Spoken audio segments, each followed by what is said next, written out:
Hola Héctor, buenas noches, ¿cómo están? Buenas noches. Decíamos, ¿el dengue nos está dando un respiro o por el momento desaparecen los contagios o no están así? No, no, sí, claramente hay un descenso en el número de casos en las últimas semanas.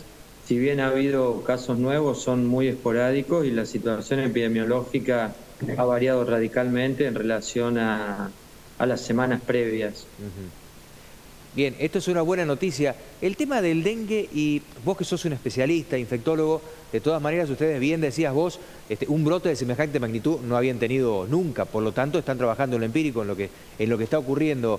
¿Qué les ha dejado? Hay gente que plantea ciertas secuelas, escuchaba a algunos infectólogos hablando de secuelas del dengue, hay otros que paran y dicen no, secuelas del dengue no, en todo caso arrastraron otra patología y atado a eso se le desencadenó algún episodio, pero secuelas no. ¿Secuelas sí, secuelas no? No, en realidad el dengue es una infección viral aguda y que claramente no se documentan secuelas crónicas.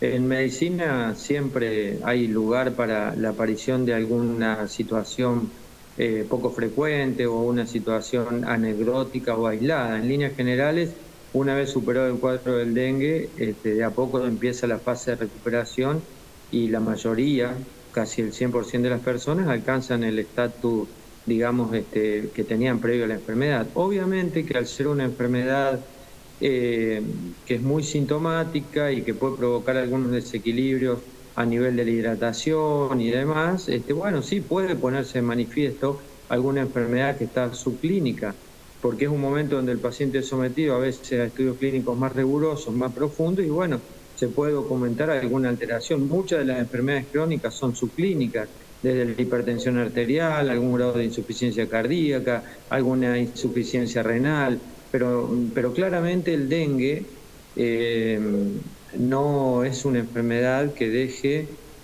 problemas crónicos o secuelas a largo plazo. Ujú. Cuando hablamos de números, decíamos la baja de casos es importante, obviamente atado al frío, a la muerte o lo aletargado por parte del mosquito. Pero ¿qué estamos hablando? ¿Ustedes hoy pasan por guardia, tienen algún número de infectados por día? Porque uno se relaja al extremo. Voy a ser sincero, dejé de ponerme la crema de todas las noches antes de venir al noticiero. Quizás estoy exagerando y tendré que volver, porque el mosquito todavía está picando entonces. Bueno, el mosquito tiene actividad, tiene que darse una serie de condiciones climatológicas, que es el mantenimiento de una temperatura por debajo de un cierto nivel para que el mosquito adulto desaparezca. La Aedes aegypti hembra, que es el que transmite fundamentalmente el virus del dengue, que es el vector. Hoy por hoy los casos son aislados, es decir, que en nuestra tarea en la guardia los pacientes febriles prácticamente han desaparecido en relación a dengue. Tenemos otros motivos de consulta por síndrome febril, fundamentalmente en pediatría. Ya desde hace unos 10 días o 2 semanas ha comenzado un incremento de las infecciones respiratorias agudas bajas con la bronquiolitis como primer agente etiológico, primer cuadro clínico, y los síndromes febriles secundarios a dengue prácticamente han desaparecido. Creo que los últimos casos recientes los vimos, digamos, agudos, de reciente diagnóstico los vimos la semana pasada o la semana anterior. Hoy ya encontrar un paciente con diagnóstico de dengue con presentación clínica en las últimas 24. Sí. Ahí tuvimos un corte, ahí tuvimos un pequeño corte, ahí lo recuperamos, veníamos perfecto conversando con Darío Quino 2. Bueno, lo que decía, casos aislados. Quizás esté atado a la situación de que en algunos espacios, cerrados sobre todo, porque lo que dicen es que con temperatura por debajo de los 10 grados mata al mosquito. Si el mosquito está afuera, lo mata. La precaución la tendremos que tener dentro de casa. Si hay algún florero, si hay algún reservorio en donde el mosquito todavía sobrevive. La mosquita, que en realidad es la que pica, ¿no? O mosquito hembra, es la que sobrevive, pero debe estar sobreviviendo en espacios cerrados. Por afuera, prácticamente, el dengue ya no está presente, por lo menos si nos da un alivio importante en estos meses. Lo que marcaba Darío, no tienen hoy casos con necesidad de internación. Ahí lo recuperamos y nos metemos entonces en la conversación en otro tema que tiene que ver con las otras patologías. Perdón, Darío, dale, completa, por favor.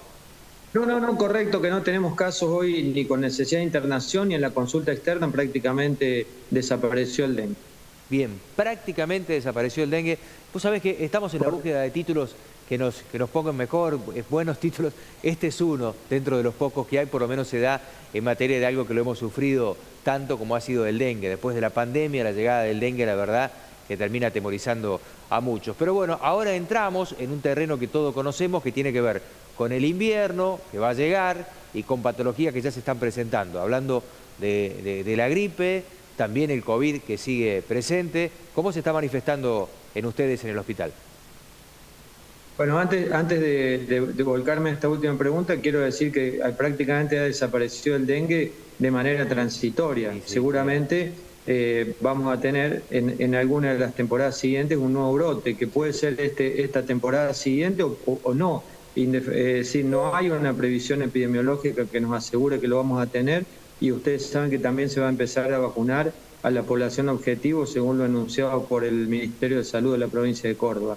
En relación a las infecciones respiratorias agudas, típicas de este momento, de esta temporada, ya han empezado, sobre todo en niños, hay un aumento en el número de casos en niños menores de 5 años, de lo que es bronquiolitis como principal diagnóstico, y que esto ha desplazado al dengue de la consulta, es decir, simultáneamente con la disminución del número de casos de dengue se produce un incremento casi sin intervalo epidemiológico en el número de infecciones respiratorias agudas bajas. En adultos el número de consultas sí va incrementándose, pero por supuesto que es mucho menor y es mucho más lento que el de niños menores de 5 o 4 años. Para eso el hospital en cada temporada de infección respiratoria aguda baja incorpora profesionales, incorpora enfermeros, con la buena noticia de que este año los pediatras que hemos incorporado, 3 en principio en esta primera etapa,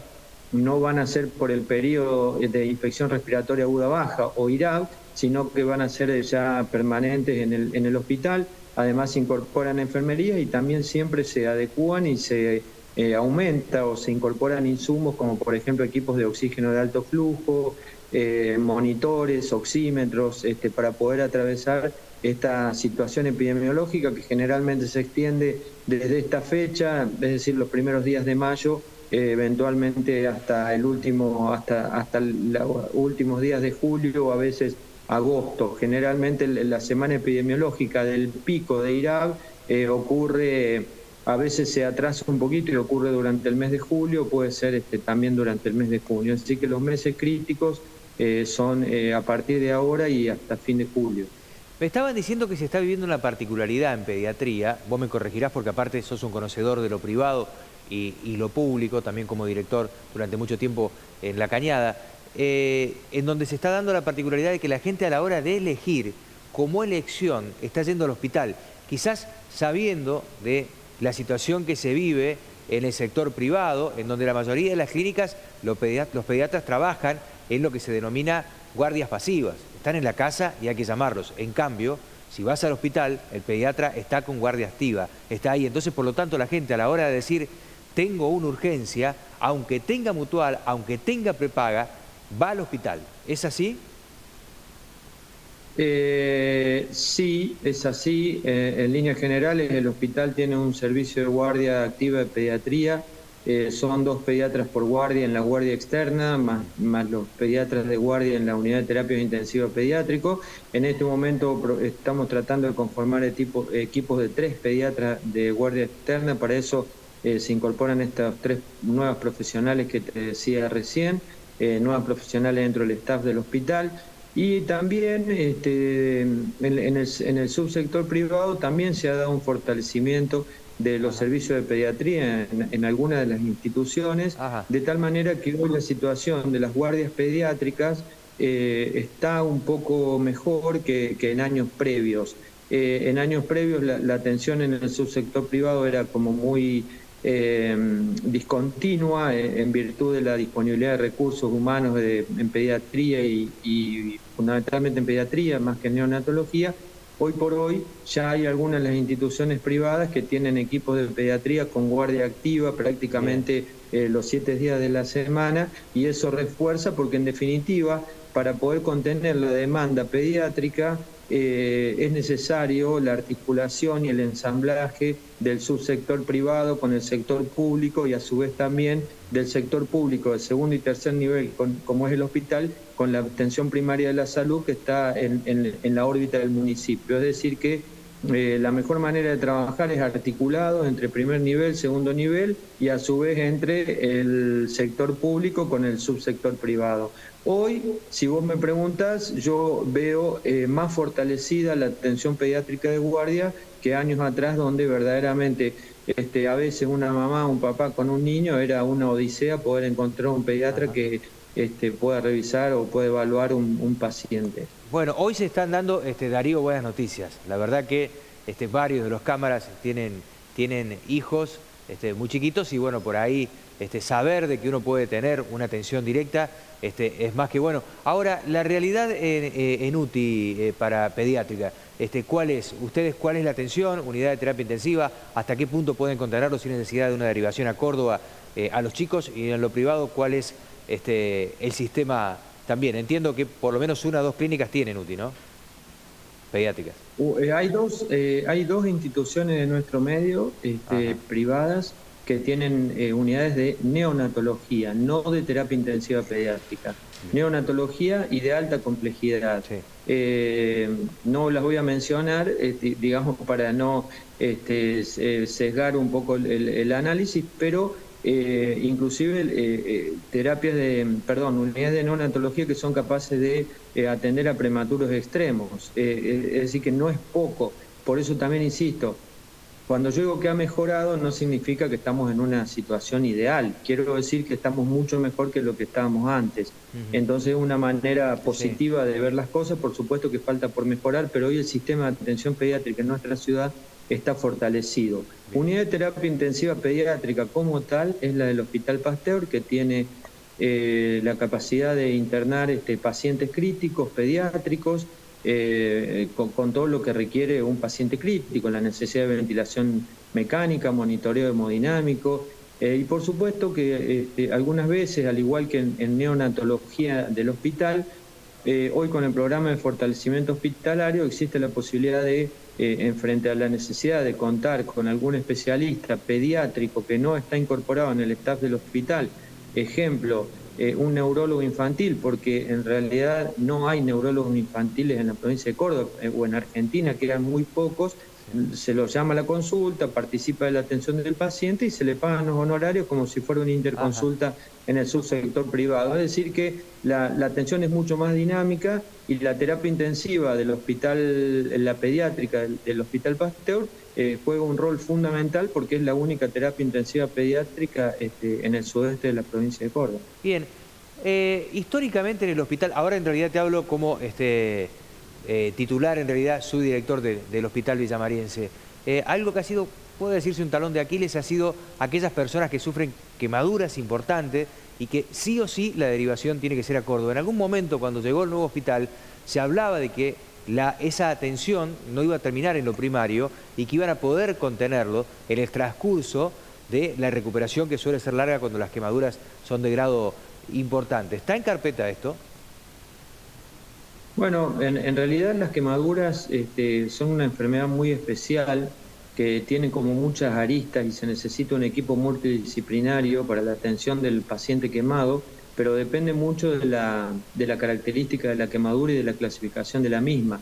Actualmente el servicio de cirugía pediátrica, que cuenta con 2 profesionales activos y hay un tercero profesional que en este momento está de licencia por maternidad, atienden pacientes con quemaduras que puedan ser contenidos en el hospital. Si la quemadura es de una magnitud que requiere un equipo especializado, conviene la derivación y conviene la articulación porque si no se expone el paciente a un riesgo de una atención no adecuada y eso puede tener secuelas o ocasionar la muerte porque son de manejo altamente complejo. En realidad, los hospitales regionales tienen que tener la capacidad de atender la urgencia de todo pero también, digamos, frente a la escasez de algunos profesionales en determinadas áreas o especialidades, lo que hay que profundizar y lo que siempre trabajamos es la profundización de la articulación con el digamos, con centros de referencia que pueden ser en la ciudad de Córdoba o en alguna otra parte de la provincia, para poder garantizar que el paciente pueda ser asistido adecuadamente. El Hospital Pasteur es un hospital muy importante y poco a poco los servicios se van complejizando. Fíjense que es un hospital que a nivel de diagnóstico por imágenes tiene aparatología de primera línea, tiene un angiógrafo para hemodinamia que en este momento está en refacción y en proceso de mejora todo el área de angiografía, que es de primera línea, tiene una terapia intensiva pediátrica, tiene una neonatología de alta complejidad, está dentro de las clasificadas de mayor complejidad, de acuerdo a la clasificación de las terapias intensivas de las unidades neonatológicas. Es decir, que es un hospital de altísima complejidad. Cuando uno tiene tanta complejidad instalada en infraestructura y tecnología, el desarrollo de los equipos humanos tiene que ir en paralelo para poder optimizarse la atención de los pacientes, y es lo que nosotros estamos trabajando y lo que se ha venido trabajando en los últimos años. Nosotros lo que estamos haciendo es reforzar eso, y además queremos trabajar y profundizar nuestro vínculo con la universidad también para poder potenciar todas las actividades académicas. Y la verdad que imaginar en el futuro un hospital con mucha actividad académica, con servicios muy desarrollados, bueno, esa es la gestión que estamos enfocando en este momento. Bien, la última en 2 líneas, Darío. Es prematuro, me imagino, estar hablando de qué está ocurriendo con la gripe. En realidad, yo interpreto que aparecen los primeros casos, hablando de gripe por un lado, hablando de COVID, hablando de neumonías, todo lo que tenga que estar atado a las enfermedades de temporada, por así enmarcarlo. Hacer un análisis hoy es totalmente prematuro. ¿Se están dando los primeros casos o ya hay mucho? No, bueno, COVID tuvimos un incremento de casos transitorios que coincidió con el dengue. De hecho, tuvimos muchos pacientes infectados con COVID y dengue, COVID-dengue. Hoy por hoy todavía no hay casos. La vacunación, la verdad que es muy regular del COVID, sobre todo los refuerzos, y además con toda esta polémica que siempre gira alrededor de las vacunas de COVID y ahora con estas últimas noticias de una demanda, bueno, la verdad que eso no ayuda demasiado, pero por ahora la situación del COVID está contenida, y gripe tiene mucho mejor cobertura la vacuna.